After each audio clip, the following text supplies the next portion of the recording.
Selamat datang di pembelajaran online. Kali ini kita akan mempelajari cara menguji kualitas instrumen menggunakan SPSS. Dengan saya, Anas Arfandi. Pertama-tama, untuk membuka program SPSS, kita klik tombol atau icon Windows di sudut kiri bawah. Setelah itu, kita pilih simbol Sigma yang merupakan simbol dari IBM SPSS Statistik versi 24. Setelah kita klik, akan muncul dua file secara bersamaan. Yang pertama itu adalah file output yang masih kosong. Output ini menunjukkan bahwa hasil analisis data nantinya akan muncul pada file output dokumen ini. Secara default akan tertulis di atas output 1 atau dokumen 1. File yang berikutnya adalah file data yang terdiri atas dua sheet. Yang pertama adalah sheet mengenai data view dan yang kedua adalah variable view.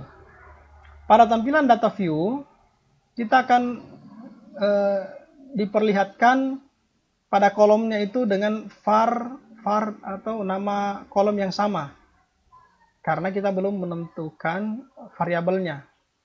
Angka ini, kemudian ada angka 1 sampai 23 itu adalah jumlah data, bisa sampai ribuan data.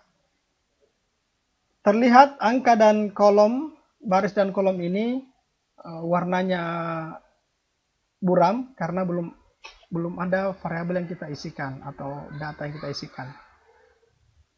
Pada tampilan variable view akan terlihat beberapa kolom. Ya, kolom name, type, weight, decimal, label, values, missing, volumes, align, measure, dan roll. Kita akan bahas masing-masing kolom ini. Yang pertama, kolom name itu memberikan nama variabel. Jadi adalah tempat kita memberikan nama variabel yang akan tampil pada data view. Kemudian pada kolom type untuk menentukan tipe variabel. Tipe variabel ini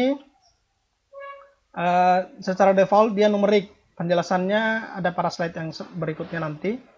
Width itu untuk menentukan panjang data. Secara default panjang datanya itu 8. Desimal secara default panjangnya 2. Desimal ini 2 angka di belakang koma. Angka desimal. Kemudian label adalah kolom untuk memberikan label yang akan ditampilkan pada jendela output. Jadi kalau pada kolom name itu kita memberikan nama variabel yang singkat.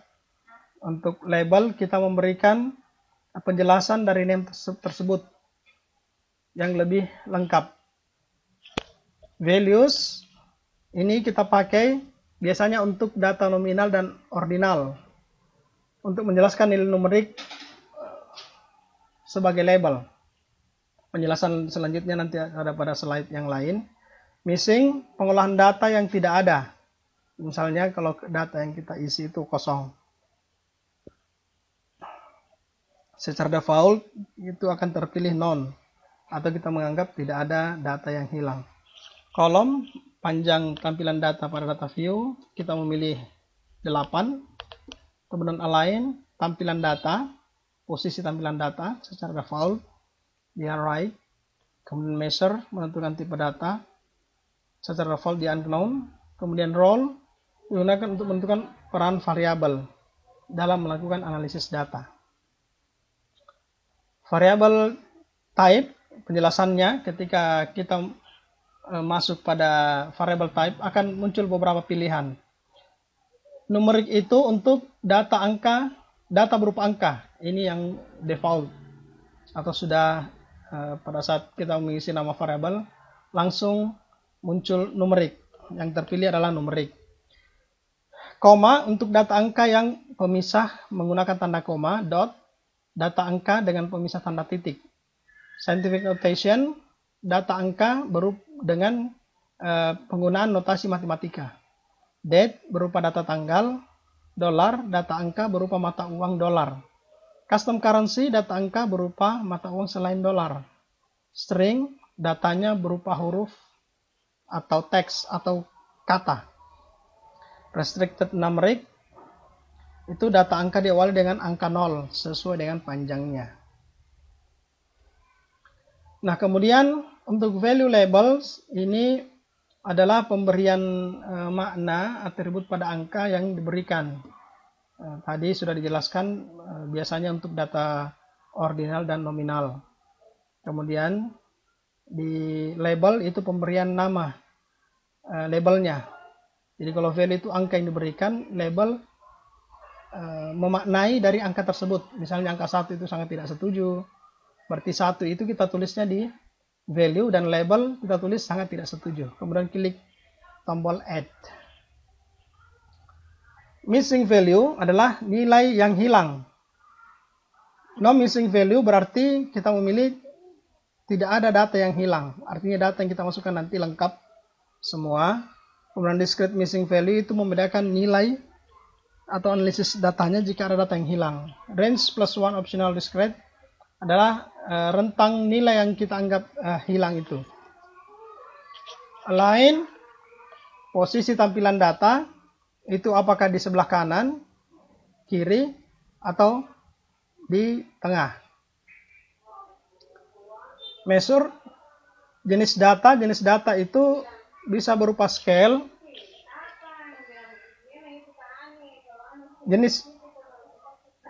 jenis data skala, bentuk kontinu,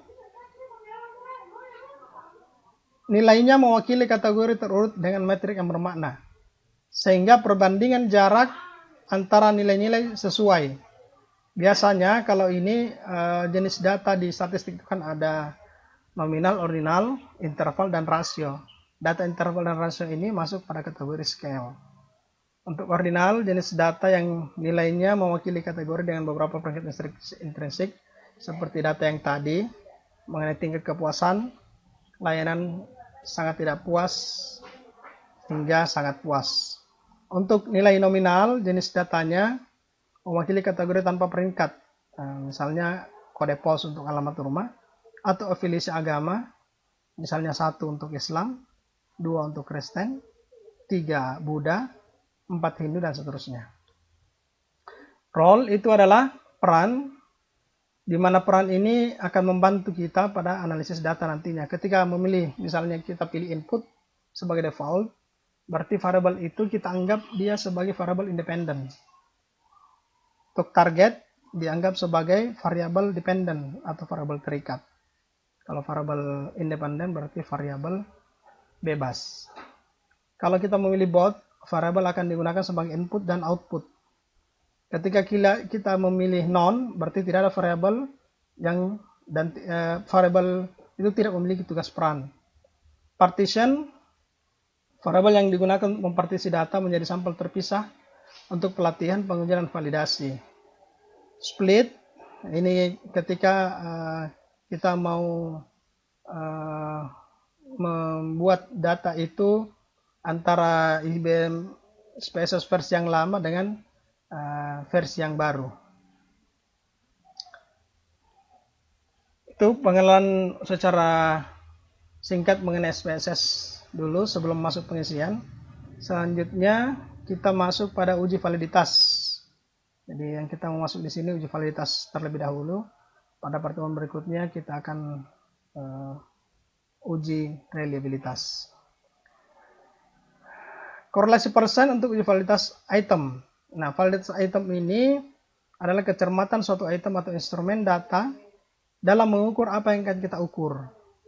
Jadi validitas item itu berarti apakah instrumen yang digunakan atau item yang kita gunakan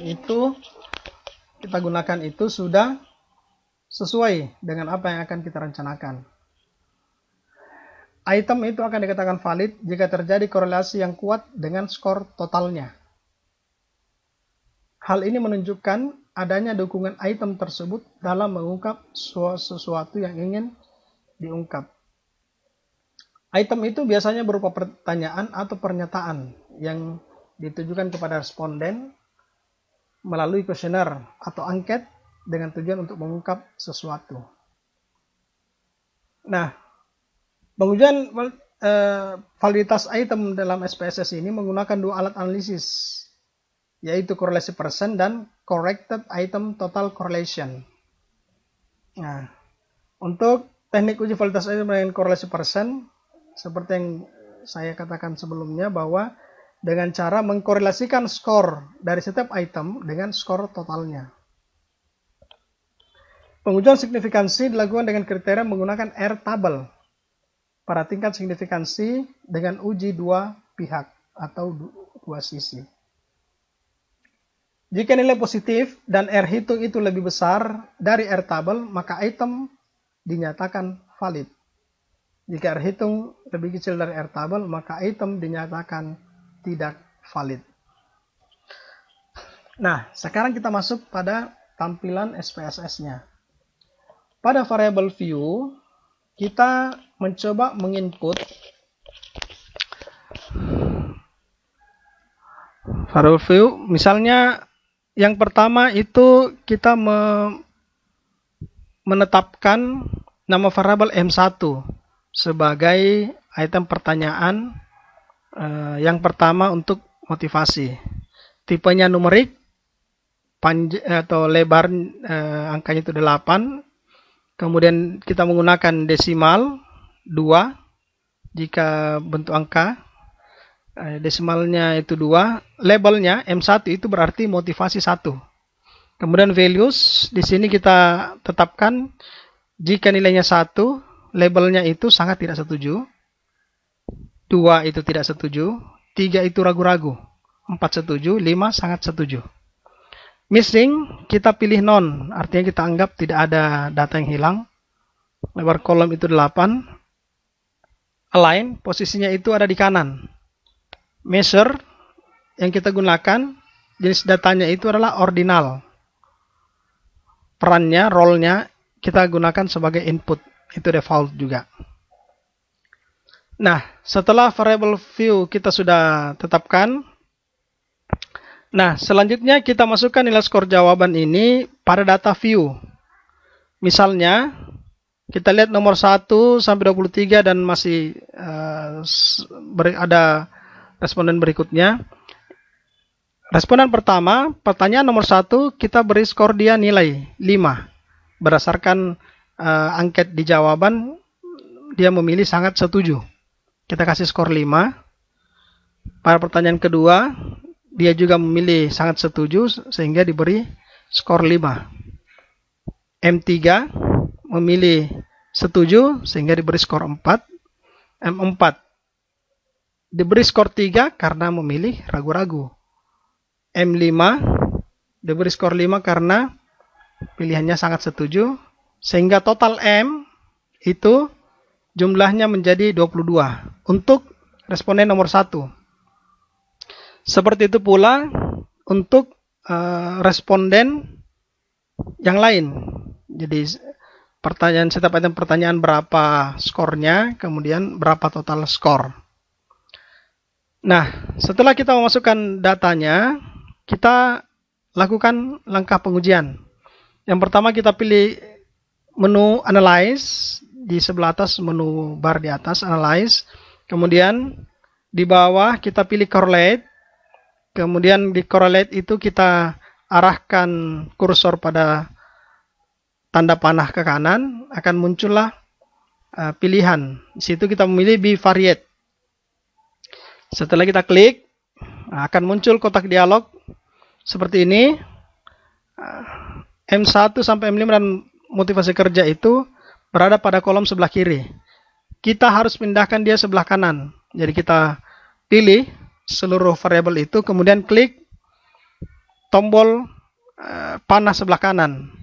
Sehingga seluruh variabel yang kita ingin analisis itu pindah ke sebelah kanan. Nah, ini terlihat variabelnya sudah pindah ke sebelah kanan.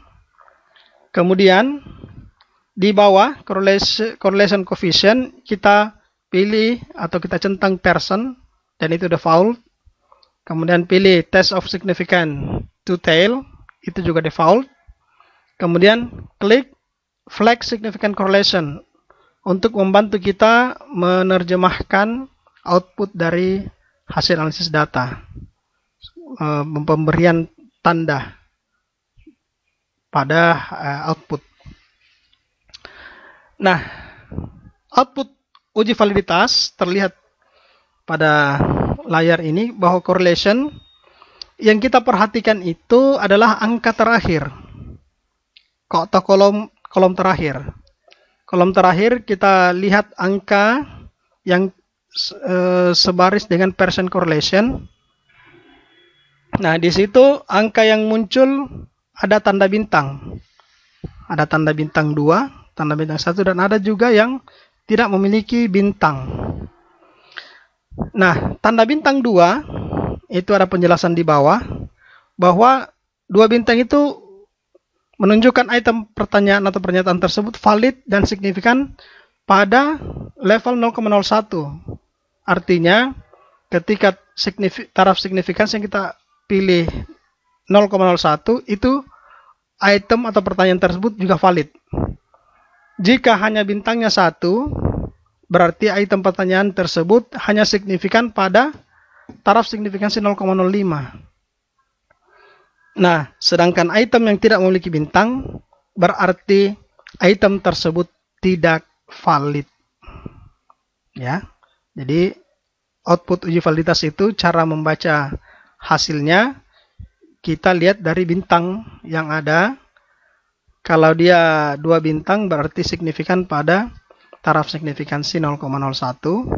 Kalau hanya 1 bintang dia signifikan pada taraf signifikansi 0,05. Tanpa bintang berarti item tersebut tidak valid. Nah, selain itu di bawahnya kita lihat ada signifikansi to tail, itu menunjukkan bahwa angka itu di bawah 0,05. Nah, di bawah 0,05 atau taraf signifikansi yang kita tetapkan.